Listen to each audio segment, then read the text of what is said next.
ہاتھ کے انگوٹھے کو دبانے سے بھولی ہوئی چیزیں یاد آنے لگتی ہیں۔ چاول کے اوپر سے پانی پینے سے سر کے بال گھرنا شروع ہو جاتے ہیں۔ املی کھانے سے معدہ ٹھنڈا رہتا ہے۔ آنکھیں بند کر کے تربوز کھایا جائے تو بینائی تیز ہوتی ہے۔ انگلیوں کو چٹکانے سے دماغ کمزور ہوتا ہے۔ خالی پیٹ ادرک کھانے سے پیٹ کی چربی پگھلتی ہے۔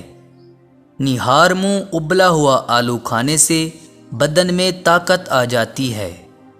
ناریل کو دودھ میں ڈال کر کھانے سے مرگی کی بیماری نہیں ہوتی۔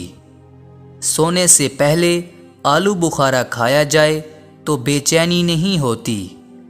جلد نیند کے لیے سونے سے پہلے سبز انگور کھا لیا کرو۔ ہلدی والا دودھ پینے سے کمر کی ہڈی کبھی ٹیڑھی نہیں ہوتی۔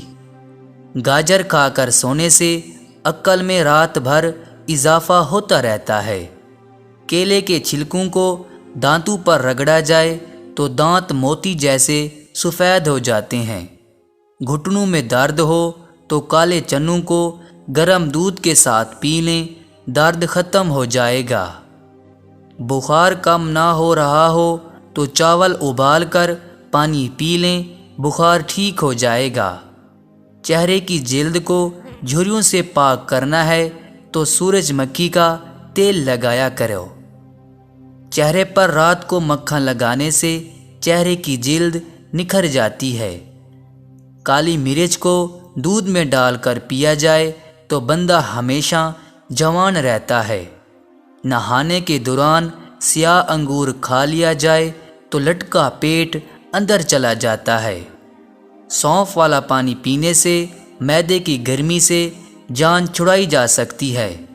ہونٹ خشک ہو جائیں تو عرق گلاب کو سوتے وقت لگائیں، ہونٹ کی خشکی دور ہو جائے گی۔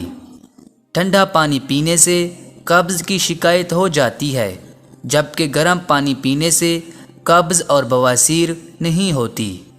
چہرے پر بدنما داغ دھبوں کو دور کرنا ہے تو ٹماٹر کاٹ کر داغوں پر لگا دیجیے۔ سونف اور دھنیا پیس کر چٹکی بھر کھانے سے ہائی بلڈ پریشر لو ہو جاتا ہے اور لو بلڈ پریشر نارمل ہو جاتا ہے۔ ملٹھی کو دودھ کے ساتھ کھایا جائے تو نفس میں بے تحاشا اضافہ ہوتا ہے۔ کانٹا چبھ جائے یا کوئی زخم لگ جائے تو اس پر مہندی لگا دینے سے زخم فوری ٹھیک ہو جاتا ہے۔ آج وہ مرد آئے جو رکھتے ہی شرمگاہ کے اوپر فارغ ہو جاتے ہیں۔ 1 چمچ کشکاش، 10 عدد بادام، 1 چمچ سفید تل، ان تینوں چیزوں کو رات کو پانی کے اندر بھگو دیں، صبح باریک کر کے پیس لیں، 2 چمچ دودھ کے ساتھ رات کو کھا لیں۔